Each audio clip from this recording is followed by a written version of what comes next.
स्वागत है आप सभी का एक बार फिर से आपके अपने पेज राजपूत सौंपपाली राजस्थान में। तो मेरे परिवारजनों और समस्त समाज बंधुओं, आज हम बात करेंगे हाडी रानी के बारे में। हाडी रानी सुलुम्बर के राजा राव रतन चेजी चुंडावत की पत्नी थी। इतिहास के सुनहरे अक्षरों में हाडी रानी की वीर गाथा दर्ज है। इन्होंने अपने पति को विजय की ओर प्रेरित करने के लिए एक ऐसा बलिदान दिया जिसे करना तो दूर, सोचना भी शायद मुमकिन नहीं है। तो आइए उनके बारे में थोड़ा विस्तार में जानते हैं। लेकिन उससे पहले मैं आप लोगों से निवेदन करूंगा कि अगर आप इस पेज पे नए हैं तो एक बार फॉलो जरूर करें। तो हाडी रानी बूंदी के हाड़ा शासक की बेटी थी, जिनकी शादी उदयपुर के सुलुम्बर के सरदार राव रतन चेजी चुंडावत से हुई। बाद में इन्हें इतिहास में हाडी रानी के नाम से जाना गया।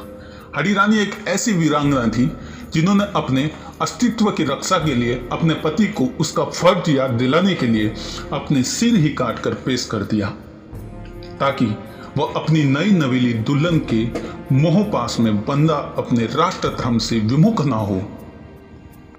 यह उस समय की बात है जब मेवाड़ पर महाराणा राजसिंह का शासन था, यानी 1652 से 1680 ईस्वी तक। इनके सामंत सुलुम्बर के राव चुंडावत रतन सिंह थे, जिनसे हाल ही में हाड़ा राजपूत सरदार की बेटी से शादी हुई थी। कथा के अनुसार हाडी रानी के विवाह को अभी केवल 7 दिन ही हुए थे।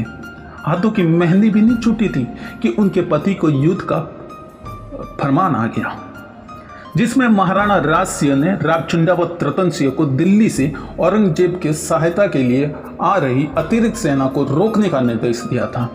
चुंडावत रतन सिंह के लिए संदेश उनका मित्र शार्दुल सिंह लेके आया था। पत्र पढ़कर हाडी सरदार का मन व्यथित हो गया।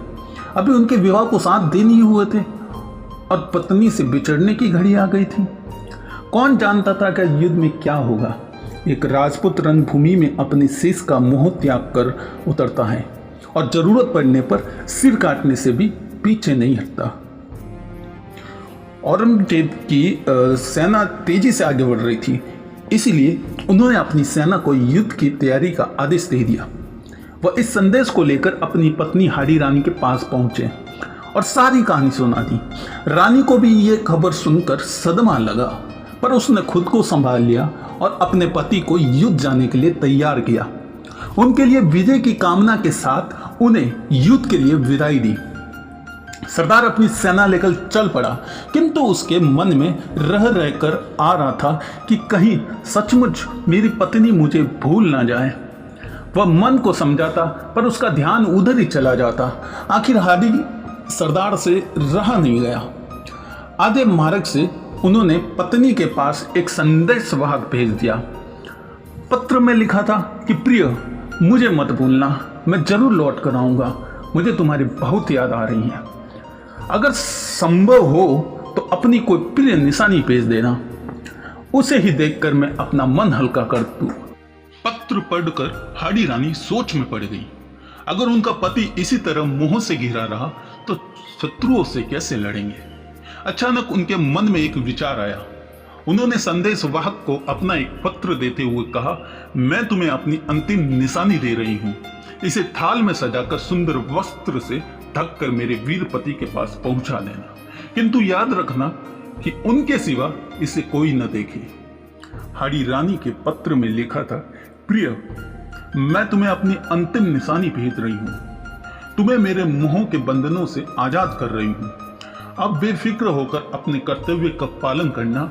मैं स्वर्ग में तुम्हारी बाट जोऊंगी। पत्र संदेशवाहक को देकर हाडी रानी ने अपनी कमर से तलवार निकाली और एक ही झटके में अपना सिर धड़ से अलग कर दिया। संदेशवाहक की आंखों से आंसू निकल पड़े।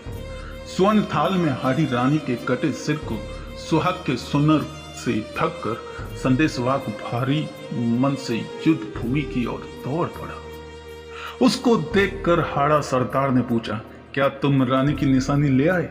संदेशवाहक ने अपने कांपते हाथों से थाल की उसकी ओर बढ़ा दिया। हाडी सरदार फटी आंखों से पत्नी का सिर देखता रह गया।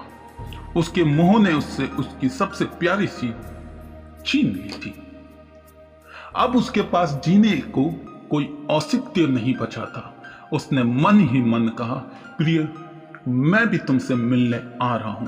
हैदर सरदार के मोह के बारे में बंधन टूट चुके थे। वह अपने शत्रुओं पर टूट पड़ा। इतना अप्रतिम शौर्य दिखाया था कि उसकी मिसाल मिलना बड़ा कठिन है। जीवन की आखिरी सांस तक वह लड़ता रहा। औरंगजेब की सहायक सेना को उसने आगे नहीं बढ़ने दिया जब तक मुगल बादशाह मैदान छोड़कर भाग नहीं गया था।